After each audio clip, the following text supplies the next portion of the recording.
Y a-t-il des questions? Oui. Je voulais savoir, qu'est-ce que vous pensez de l'arrivée de l'intelligence artificielle, ne serait-ce dans dans le droit d'auteur en particulier?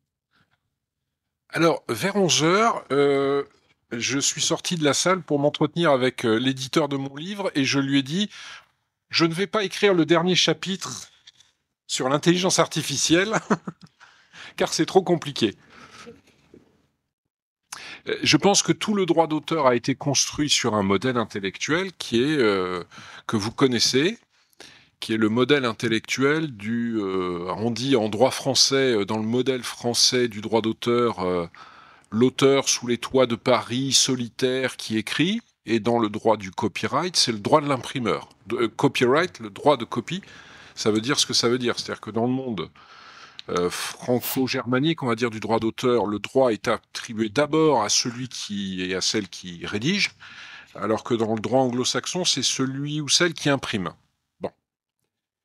Et vous mettez un outil comme l'intelligence artificielle sur ces concepts-là, ça colle pas. Ça ne marche pas bien. Je donne juste un exemple et je suis en phase de réflexion. C'est pour ça que je ne veux pas écrire un chapitre tout de suite dans mon ouvrage. Imaginons un outil d'intelligence artificielle qui absorbe tous les livres de Jules Verne, qui ne sont plus protégés par le droit patrimonial du droit d'auteur, mais toujours par le droit moral, mais peu importe, et à qui on va demander d'écrire des nouvelles ou des romans à la mode Jules Verne. Est-ce que c'est une contrefaçon? Non. Contrefaçon est définie dans le code de la propriété intellectuelle. Je ne pense pas que ce soit une contrefaçon. Bon, voilà, c'est une des questions. Quand je fais balader un robot sur les réseaux sociaux pour m'inspirer, pour répondre, pour créer un personnage virtuel à propos de 3 influenceurs dans le domaine. Je vais prendre Thibaut InShape et 2 autres coachs sportifs musculeux et donnant des indications sur vos routines sportives. Est-ce que je fais une contrefaçon de Thibaut InShape? Je ne sais pas. Je ne sais pas. Alors, vous dites, l'intelligence artificielle sera la bombe atomique du 21e siècle. Alors, sur l'analogie militaire, j'avoue mon incompétence, mais c'est vrai que sur le droit de la propriété intellectuelle, ça va être rugueux, ça va frotter. Je pense que l'outil va obliger à renouveler des concepts et à modifier des choses, parce qu'en l'état, je ne vois pas comment on peut dire que une boîte noire, pardon, d'intelligence artificielle constitue une contrefaçon. On voit bien, on utilise des ressources, c'est pas bien moralement, enfin, je sais pas comment dire, économiquement. On a dit au début du 21e siècle, oui, mais bon, c'est du data mining, on en parlait, je crois, pendant le déjeuner. Mais ça constitue pas une contrefaçon, parce que la contrefaçon, le modèle de la définition, c'est je regarde au-dessus de l'épaule de Nicolas et je copie ce qu'il a écrit. Euh, voilà, j'avoue ma grande interrogation. Je ne sais pas résoudre le problème. Mais est-ce que pour vous, on pourrait penser qu'il y a encore une originalité quand une IA intervient dans une œuvre quelle qu'elle soit? Ah, la question se pose même antérieurement. Une IA ne peut pas être titulaire de droit d'auteur. Oui, ça, je sais, mais est-ce que plus tard, vous pensez que ça peut arriver? Il faudrait quand même un changement, alors là, de paradigme, c'est-à-dire considérer qu'une machine soit un sujet de droit plutôt qu'un objet de droit. Une IA n'est qu'une machine avec du silicium, avec des programmes, avec des choses comme ça. Et j'aime bien Alain Bensoussan, mais moi je ne vais pas jusqu'à dire qu'un robot peut être titulaire de droit, avoir un actif, un passif, des droits et des obligations. Pour moi, ça n'est qu'une machine. Le bateau, ouais, c'est une machine évoluée, une machine qui peut faire beaucoup de mal, mais d'abord et avant tout, dans l'ordre du monde, il y a une différence entre les êtres humains et les objets. Et une IA n'est qu'un objet. Alors, peut-être le meilleur exemple de cette confrontation, c'est pas d'hier, hein, parce que on peut penser que c'est tout neuf avec ChatGPT. mais allez revoir 2001 Odyssée de l'espace. Je vous assure, ce film est absolument hallucinant. Vous avez un iPad dans une station spatiale, dans un film de 1972. Quoi. Et vous avez une machine qui s'appelle HAL, H-A-L, parce que H-A-L, dans l'ordre alphabétique, c'est IBM juste après, quoi, ou juste avant. H-I pour IBM, A-B pour le B, et L pour M. C'est IBM juste avant. C'est pour ça qu'on l'a appelé HAL. Et HAL prend des décisions et à la fin veut tuer ses créateurs, et ce sont les créateurs qui les tuent en tuant la machine. La profondeur philosophique des problèmes de l'intelligence artificielle, peut-être que c'est dans ce film-là que ça a été posé, je ne sais pas.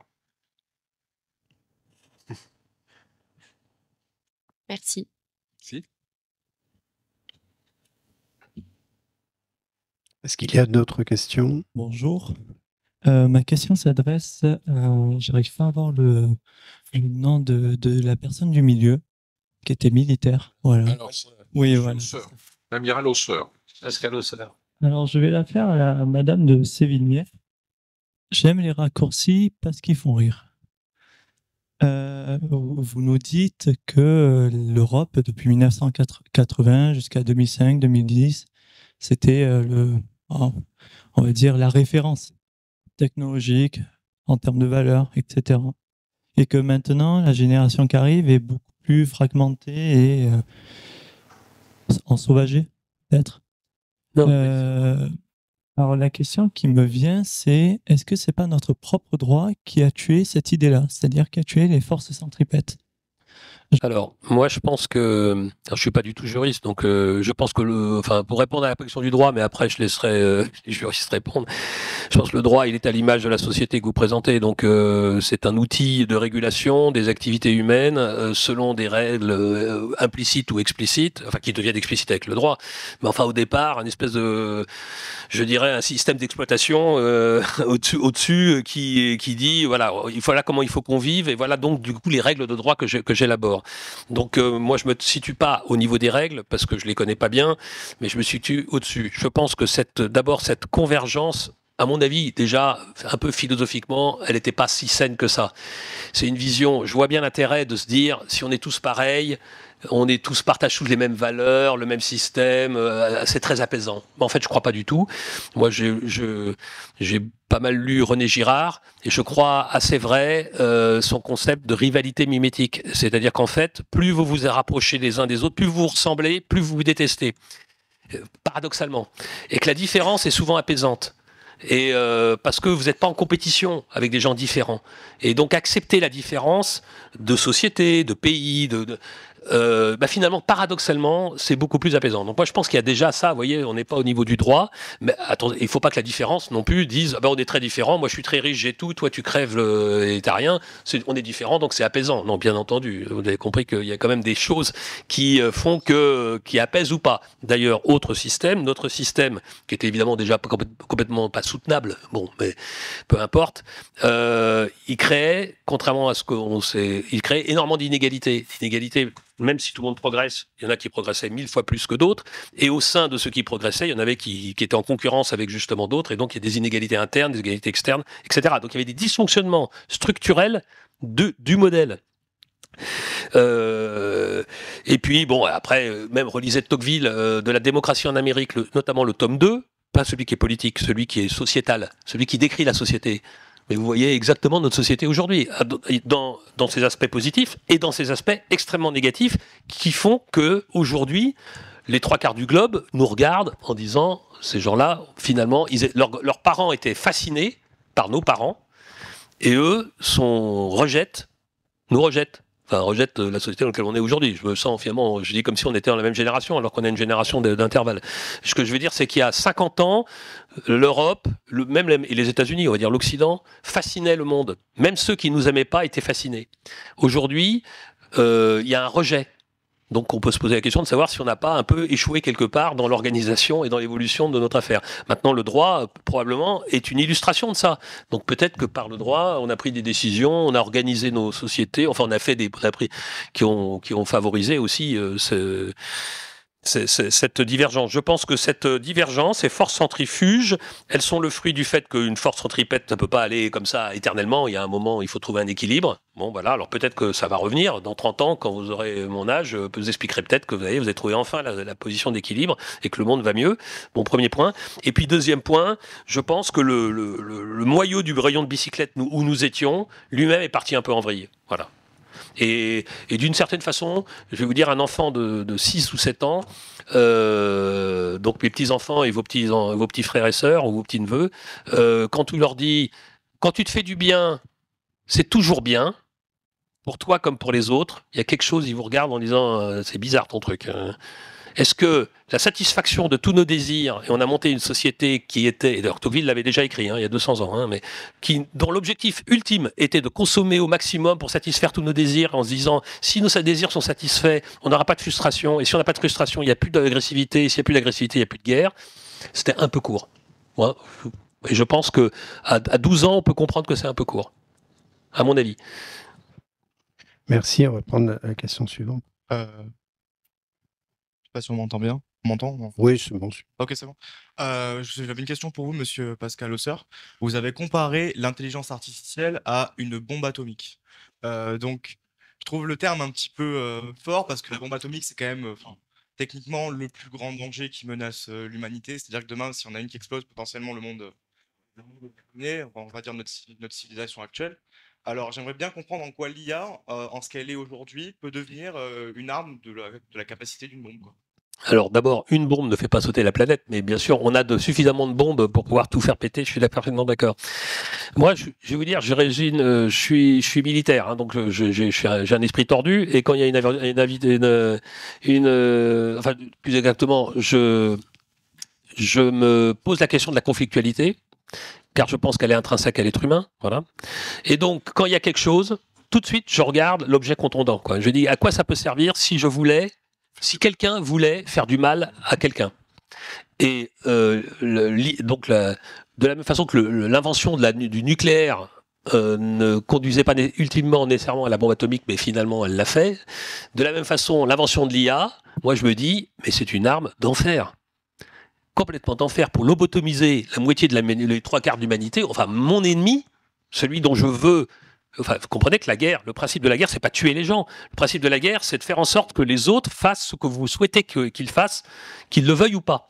Et donc Sun Tzu, lui, il disait depuis le début, si tu peux le faire sans que le mec s'en rende compte, tant mieux pour lui, tant mieux pour toi, pardon. Et tant pis pour lui. Et ben c'est exactement ça. L'IA peut vous faire des choses que vous n'auriez pas fait si je vous avais pas mis de l'IA dans votre cerveau. Voilà. Et donc pour moi, c'est une arme géniale. C'est une arme géniale. Et c'est en cela plus puissant que la bombe atomique. Parce que la bombe atomique, il faut la menacer. Jusqu'à présent, ça marche quand même pas mal. Hein. Pour éviter qu'on vienne vous attaquer, attention, j'ai la bombe atomique. Ah oui, alors ça fait tellement peur. Ça fait tellement peur que pour l'instant, tout s'est arrêté. Moi, je suis de cette génération qui a profité de ça. Vous en êtes sans même vous en rendre compte.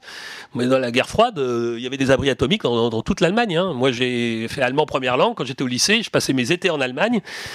Une famille sur 2 avait un abri atomique dans son jardin. Vous voyez ? Et quand même, il y a des choses qu'il faut avoir en tête. Hein. Bon, la guerre atomique n'a pas eu lieu parce que la dissuasion nucléaire a fonctionné. Donc c'est un outil militaire extrêmement efficace. Bon, ma seule crainte, c'est qu'un jour, quelqu'un l'utilise et se rende compte que finalement, c'est pas si mal que ça. Ça serait, à mon avis... donc le tabou nucléaire est quand même ultra important. Il n'y a pas de tabou pour l'IA. C'est très inquiétant. C'est une bombe atomique en devenir sur aucun tabou. Donc voilà. Et comme... nos tabous, c'est dans notre cerveau qu'on les fait, et que ça attaque justement le cerveau, excusez-moi, en tant que militaire, je me dis, il y a quelque chose là. Hein. Il y a quelque chose. Et je suis sûr qu'il y a des tas de gens qui y réfléchissent bien plus que moi, qui sont bien plus avancés que moi. Et que, on l'a vu avec Wuhan en Chine, hein, quand vous traitez, vous faites des recherches biologiques pour faire des médicaments, des vaccins, etc., vous pouvez faire des armes biologiques extrêmement fortes, on le sait, et elles existent. On n'en a pas en France, hein, je vous rassure, mais on a appris aux Chinois à le faire. Bon, pas pour qu'ils fassent les armes, mais parce que justement pour faire comme nous des laboratoires pour se protéger contre les armes bactériologiques et bon, ben voilà. Bon. Mais donc des armes, et c'est exactement la même chose. Vous avez une invention à des fins d'ailleurs très positives, et vous êtes toujours quelqu'un pour dire, mais avec ça, je peux faire un sacré truc. Et vous avez entendu pendant la crise du Covid, à un moment, le porte-parole du gouvernement chinois a dit « Mais il faut arrêter de nous embêter, les Européens, parce que nous, on vous coupe les antibiotiques et vous allez voir que ça va faire plus de morts qu'une bombe. » Et bien sûr, et probablement plus qu'une bombe atomique. Et donc, voilà, une arme, par destination, c'est comme ça qu'on dit, je sais pas quoi, hein, voilà. Une arme, et l'IA, c'est une belle arme par destination. Il suffit de voir combien TikTok... son algorithme lobotomise quand même un petit peu les utilisateurs. Non mais prendre cet exemple parce qu'il est parlant. Hein, le fonctionnement de TikTok, c'est vous faire passer du temps sur des trucs débiles. Bah oui. Oui, on peut se satisfaire d'aller voir des trucs débiles. Hein. Ça peut délasser On va en même temps. écouter Frédéric maintenant, sauf s'il y a une dernière question. Et là, oui, on avait dit la pause. Alors, pause. 5 minutes. Bon, moi je vais devoir partir. Si vous allez sur le site de la FMES, Fondation Méditerranée d'études stratégiques, vous avez tout est gratuit, des articles, des podcasts, des vidéos, des conférences, voilà, tout est gratuit et vous en saurez beaucoup plus de façon très détaillée. Merci Pascal.